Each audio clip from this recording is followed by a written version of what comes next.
என்னை இறக்கி விட்டுறா.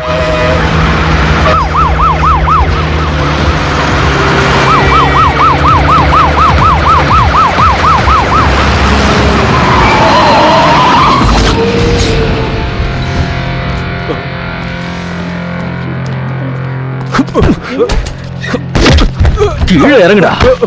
உங்க அப்பன் கருமாதிக்கா போற இப்படி காட்டுத்தனமா ஓட்டுற? சார் கையை நிட்டுற வேலை வேண்டாம், இது சேர்மனோட பஸ். கையா நீட்டி பேசுற? சேர்மன்னா பெரிய கொம்பா?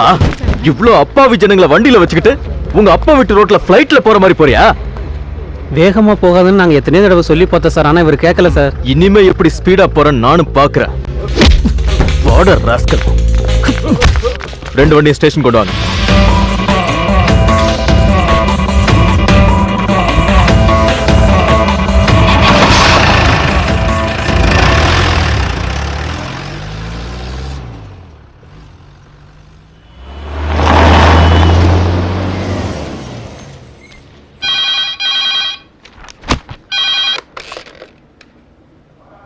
சேர்மன் என்னடா, எந்த இடத்துல? புது எஸ்ஐயா? நான் கூப்பிட்டு பேசிக்கிறேன்.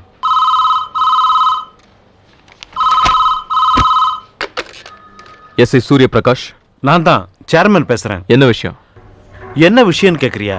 இப்போதானே ஜாயின் பண்ணிருக்க, போக போக தானா புரியும். நீ அங்க புடிச்சு வச்சிருக்கிறது என்னுடைய பஸ். அது மட்டும் இல்லாம என்கிட்ட வேலை செய்யற பசங்களை புடிச்சு வச்சுக்கிட்டு பிரச்சனை பண்ணாத, அவங்கள விட்டுரு. அதுதான் உனக்கு நல்லது. அவங்கள புடிச்சு வச்சது நான் தான், வெளியே விட முடிவு பண்ண வேண்டியதும் நான் தான். நீ என்ன துபாயிலயா இருக்க? ஏதாவது பேசணும்னா நேர்ல வா. இந்த மாதிரி விஷயத்துக்கெல்லாம் நேர்ல வந்து பேசுற பழக்கம் இது வரைக்கும் எனக்கு இல்லப்பா. இனிமே பழக்கத்தை மாத்திக்கிறது தான் உனக்கு மரியாதையா இருக்கும்.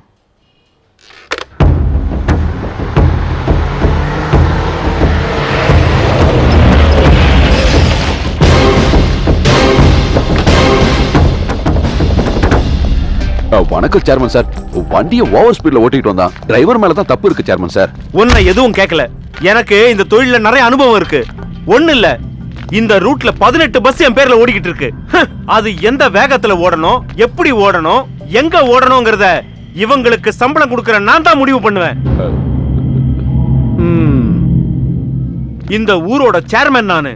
என்னுடைய வழக்கத்தை மாத்தணும்னு தோள்ல 2 ஸ்டாரும் குத்திக்கிட்டு ஒருத்தன் இந்த ஊருக்கு வந்திருக்கான்னா அவனை நேர்ல பார்த்து பேசிட்டு போனோம் தான் வந்திருக்கேன். சவுண்ட் ஓவரா இருக்கு. நீங்க சொன்ன அந்த 2 ஸ்டார்ஸும் ஏன் தோல்ல தான் இருக்கு. டேய், நீ என்ன பெரிய கொம்பா? மனசுல என்ன நினைச்சிருக்க? என்னுடைய ஆளுங்களை நடுரோட்ல போட்டு அடிச்சது மட்டும் இல்லாம இந்த மாதிரி ஒரு கேவலமான பிரச்சனையை சால்வ் பண்ண என்ன மாதிரி ஒரு சேர்மன், உன்ன மாதிரி ஒரு சாதாரண எஸ்ஐ முன்னால நிக்கணுமா? நின்னுதான் ஆகணும். ரோட்ல பொறுக்கித்தனம் பண்ணிக்கிட்டு அதை விசாரிக்க போன எஸ்ஐய கையை நீட்டி ஆளுங்க மரியாதை இல்லாம பேசியிருக்காங்க. அந்த பொறுக்கிங்களை ரிலீஸ் பண்றதுக்கு சேர்மன் நீ மட்டும் இல்ல, கோட்டையிலே இருந்து வந்தா கூட என்கிட்ட கைய கூப்பி கும்பிடு போட்டுதான் ஆகணும். டேய் பொடி பயல, அவங்கள எல்லாம் மரியாதையா வெளியே விட்டுரு. அப்படி இல்லன்னு வச்சுக்க, இந்த பிரச்சனையில எகிரி விடுற உன் தொப்பி திரும்ப உன் தலையில ஏற உன்னை பெத்த உன் தகப்பையன் முன்னால கும்பிடு போட வேண்டி இருக்கும். வந்து என்னைய மிரட்டியா? என்ன தைரியம் இருந்தா எங்க சேர்மன் மேலே அடிச்சண்டா. இவன் போடுற எச்சைய சாப்பிட்ட உனக்கு வலிக்குதுன்னா நீ எங்க வேணாலும் போய் சொல்லிக்கடா. போடா.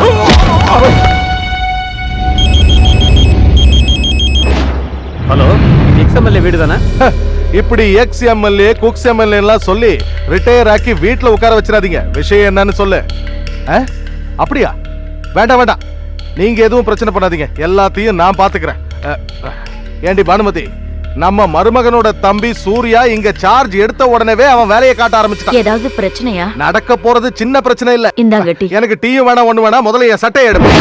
விடுதலை செய், விடுதலை செய், சேர்மனை விடுதலை செய், விடுதலை செய், விடுதலை செய், சேர்மனை விடுதலை செய், விடுதலை செய், விடுதலை செய், சேர்மனை விடுதலை செய். போலீஸ் போதும், நிறுத்துங்க, கத்தாதீங்க, அமைதியா இருங்க. அவன் நம்ம பையன், நான் சொன்னா கேட்டுப்பான். அப்படி கேட்கலன்னா அதுக்கப்புறம் வந்து இந்த மாதிரி கத்துங்க. வாங்க.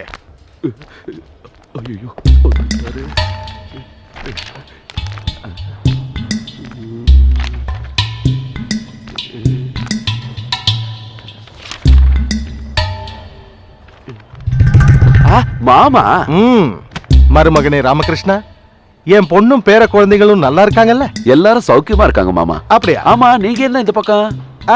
சும்மா காத்து வாங்கலான்னு வந்தேன். அப்படியே நம்ம சூர்யாவை பார்த்து அப்ரிஷியேட் பண்ணிட்டு போலான்னு வந்தேன். ஆளு உள்ள இருக்கானா இல்ல ரிசைன் பண்ணிட்டு போயிட்டானா?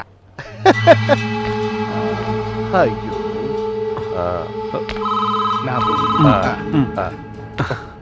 ஆமாமா, இன்னும் போலீஸ் போஸ்ட் வேணும், உடனே அனுப்புங்க.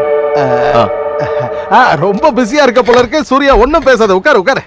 நீ இங்க வந்து ஜாயின் பண்ணிட்டேன்னு தெரிஞ்ச உடனே வீட்டுக்கே வந்து நேரடியா உன்னை பார்த்து பாராட்டிட்டு போலாம்னு நினைச்சேன். எங்க எலெக்ஷன் வேற நெருங்கிடுச்சு, ஊர்வலம், உண்ணாவிரதம், போராட்டம்னு எல்லா இடத்துக்கும் போய் நேரமே கிடைக்க மாட்டேங்குது. சரி, அதெல்லாம் இருக்கட்டும். இப்ப இந்த விஷயம் இவ்வளவு தூரம் வந்ததுக்கு அப்புறம் வெளியே தெரிஞ்சு பத்திரிகைக்காரங்க எல்லாம் வரதுக்கு முன்னாடி மரியாதை அந்த பெரிய மனுஷங்களை வெளியே விட்டு. ஓ, சேர்மன் சிபாரிசுக்காக யாரோ மாமா வருவாங்கன்னு சொன்னாங்க, அது நீங்க தானே? ஓ, சிபாரிசு அதெல்லாம் ஒண்ணும் இல்ல. ஆக்சுவலா எனக்கு இந்த மாதிரி விஷயங்கள்லாம் சுத்தமா பிடிக்காது. அப்புறம் இந்த ஆளு அந்த சேர்மன் ரொம்ப நல்லவையா. இப்ப பாரு, நம்ம வீட்டுக்கு ஒரு ஃப்ரிட்ஜோ, கிரிட்ஜோ, வாஷிங் மிஷினோ, வாஷிங் மிஷினோ இல்லனா ஒரு பஸ்ஸையே கேட்டா கூட டிரைவரோட சேர்த்து தயங்காம அனுப்பக்கூடிய பார்ட்டி.